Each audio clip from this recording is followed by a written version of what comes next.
Penyebab kematian diplomat muda Arya Darupangayunan semakin terang dan tinggal diumumkan pihak kepolisian. Hal itu diungkapkan Komisioner Kompolnas, Haurul Anam usai bertemu dengan penyidik Polda Metro Jaya pada Senin, 28 Juli 2025. Haurul Anam mengatakan bahwa rangkaian puzzle dari hasil penyelidikan kematian Arya Darupangayunan sudah semakin lengkap.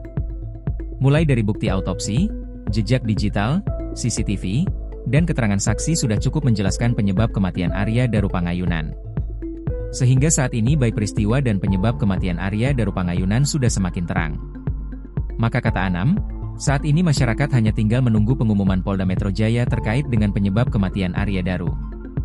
Jadi sekarang penyebab kematian korban sudah semakin terang. Jadi tinggal diumumkan saja oleh Polda Metro Jaya, bebernya. Anam pun enggan mengungkapkan apakah Arya Daru meninggal karena bunuh diri atau dibunuh. Menurutnya hal itu sepenuhnya kewenangan pihak kepolisian apakah mau mengumumkan penyebab kematian korban atau tidak.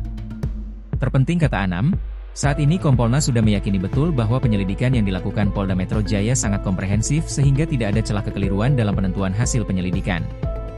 Sepanjang kami ikuti seharusnya tinggal diumumkan, karena nggak ada celah yang signifikan untuk ada kesalahan penyelidikan, jelasnya. Sepanjang yang saya ketahui memang mereka akan mendatanginya ya untuk menjelaskan langsung pada kami dan termasuk juga Komnas HAM. Begitu yang kami ketahui.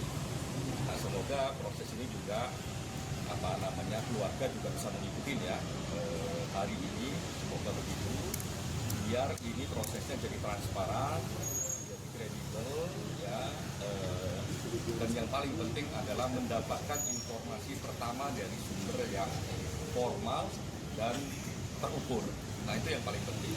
Karena salah satu hal yang signifikan di kasus ini, banyak informasi, banyak analisa dari berbagai pihak, terutama di sosial media.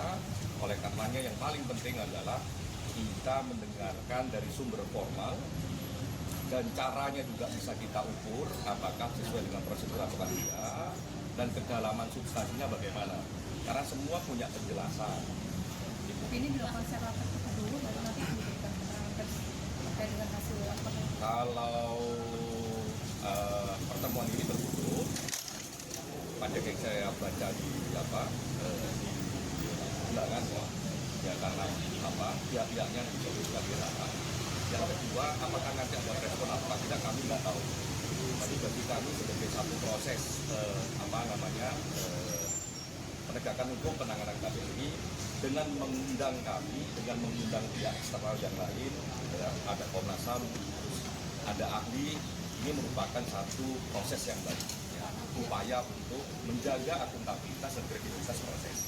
Nah, nanti kami juga akan sampaikan setelah kami selesai apa yang penting dan sebagainya pasti kami akan sampaikan. Kalau soal penyelidiknya ya kita tidak tahu kapan mereka akan menyampaikan ke ahli. Nah ini kan dari Polda sudah menemukan fakta-fakta baru seperti kemarin ada video penjelasan dari laptop melalui handphone juga sudah dari Kompolnas itu melihat fakta-fakta baru yang disampaikan oleh penyelidik. Bagaimana mengerucut ke arah mana nih? Sebenarnya fakta-fakta itu sudah kami ketahui. Ya, makanya kami bilang soal titik tempat yang paling penting ada di 3 tempat. Ya, tempat pertama memang kos-kosan, tempat kedua memang tempat pusat pembelanjaan, tempat ketiga adalah tempat bekerjanya almarhum.